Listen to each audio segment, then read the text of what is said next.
Everyone, and welcome back to the channel. In this video we are going to talk about The Secret Garden, a novel for children written by American author Frances Hodgson Burnett and published in 1911. The book centers on Mary Lennox, who is living in India with her wealthy British family. She is a selfish and disagreeable 10-year-old girl who has been spoiled by her servants and neglected by her unloving parents. When an epidemic kills her parents and the servants, Mary is orphaned. After a brief stay with the family of an English clergyman, she is sent to England to live with a widowed uncle at his huge Yorkshire estate.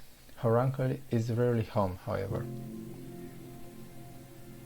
Mary is brought to the estate by the head housekeeper, Miss Medlock, who shuts her into a room and tells her not to explore the house. She is put off when she finds that the chambermaid, Martha, is not as servile as the servants in India, but she is intrigued by Martha's stories about her own family, particularly those about her 12-year-old brother, Deacon, who has a nearly magical way with animals.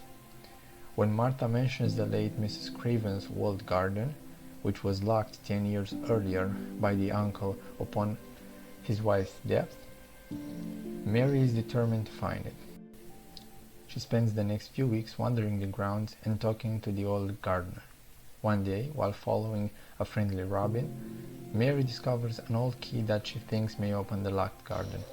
Shortly thereafter, she spots the door in the garden wall, and she lets herself into the secret garden.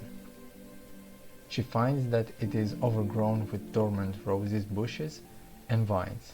After all, it is winter, but she spots some green shoots and she begins clearing and weeding in that area. Mary continues to tend the garden. Her interaction with nature spurs a transformation. She becomes kinder, more considerate, and outgoing. One day she encounters Deacon, and he begins helping her in the garden. Mary later uncovers the source of the strange sounds she has been hearing in the mansion.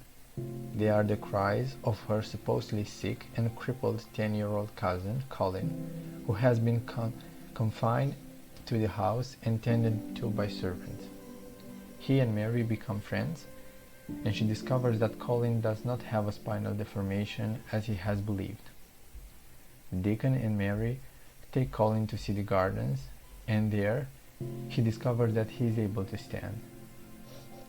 The three children explore the garden together and plan seeds to revitalize it, and through their friendship and interactions with nature, they grow healthier and happier.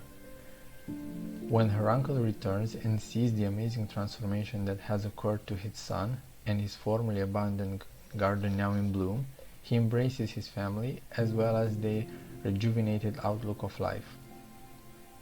This book should teach everyone that no matter how bad a winter is, friends and family can always make it beautiful.